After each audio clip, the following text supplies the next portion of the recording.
All right, coming up on this edition of the Penn State Blitz, we're going to talk about Penn State football's August arrivals. There's some talented players that still have yet to practice for the Nittany Lions. In the spring, we got to look at talented newcomers like Brandon Smith and Lance Dixon, and Noah Kane. But there's still plenty of talented options available, and they could make an impact in the fall.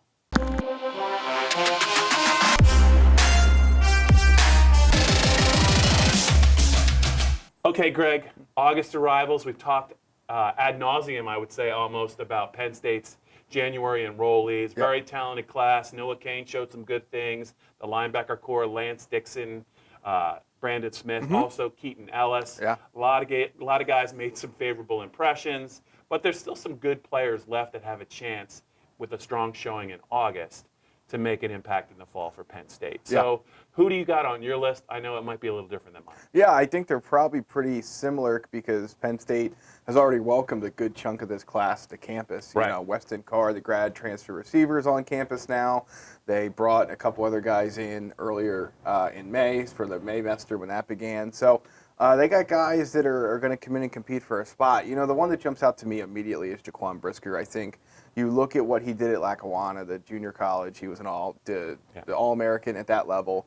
Obviously, Tim Banks and Terry Smith really like what he can do.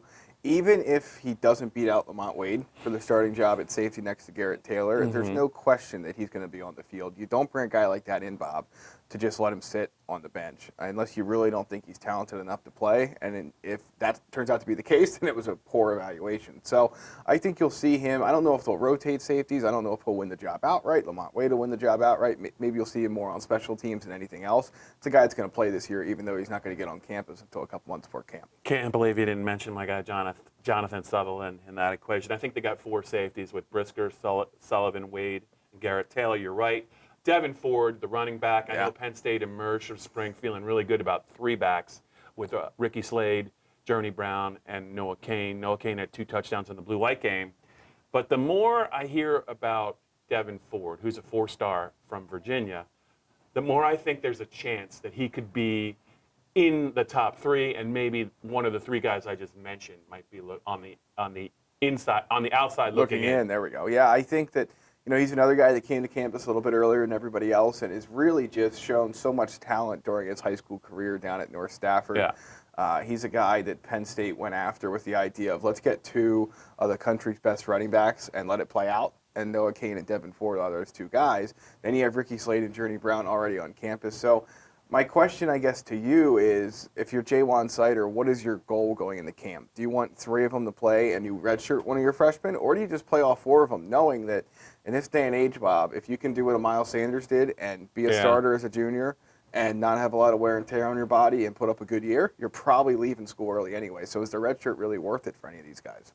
I don't think it is. I think the best 3 are going to play, and I think that's what August is going to be about. It wouldn't surprise me if maybe a guy like Journey Brown, who they really talked up coming out of spring, if Devin Ford flashes and Noah Kane, who's a different kind of runner than Slade and Journey Brown, continues to develop. I mean, if they have in Ford and Brown and Slade, they're all, I don't want to say similar, but they're all speed guys who are dangerous in space.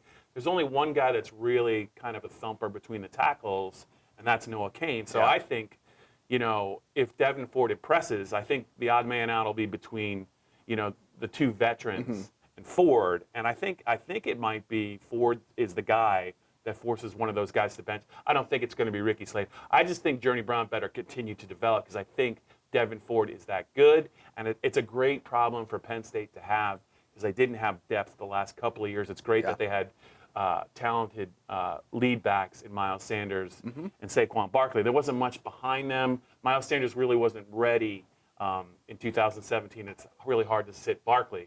So I think that this year Devin Ford's a guy to watch. Another guy I think that I really like is John Dunmore, the wideout. He's not the biggest guy in the world, but he sure looked good during the Under Armour practices during the winter. Talented kid, 4-star kid.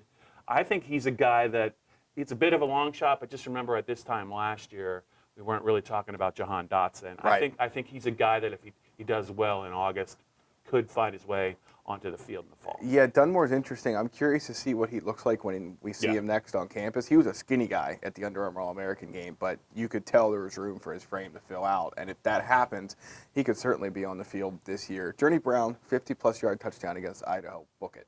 So I wanted to go back to that for a second. Speed guy, 50-plus yard touchdown. I'll take that bet right now. I think it's only going to be 49 yards. Well, that would be a shame. Is there anyone else? Is there anyone else that's on your radar? Yeah, I'm curious about the defensive lineman, Devon Ellis, the 4-star defensive tackle who picked between USC and Penn State. It's really hard, as James Franklin will tell you endlessly, to get on the field on either line as a freshman. P.J. Mustipher was a guy that played last year. Can Devon Ellis do the same?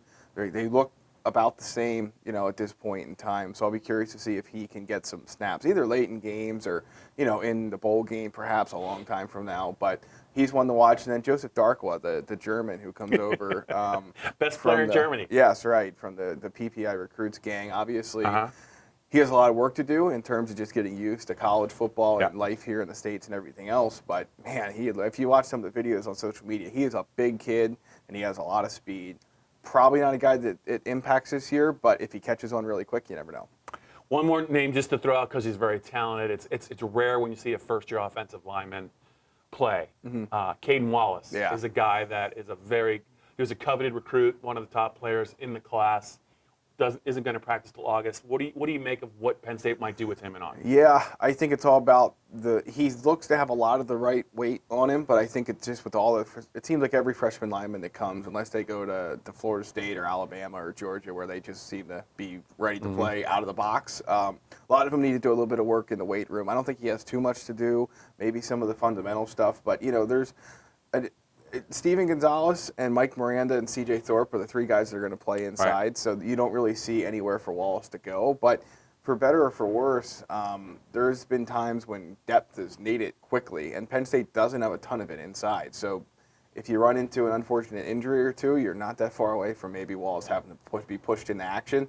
Bobby was one of the highest-rated players at his position in the country, could be maybe one of those guys that is ready sooner rather than later. Okay, we got to remember, maybe we're going to come back to this video in a year, because last year I think when we talked about players, we completely whiffed on Pat Fryermuth. No one really saw that breakout. We talked about a lot of players in the spring. We covered so many of them. We talked about a lot of players right now. I guarantee you we missed one.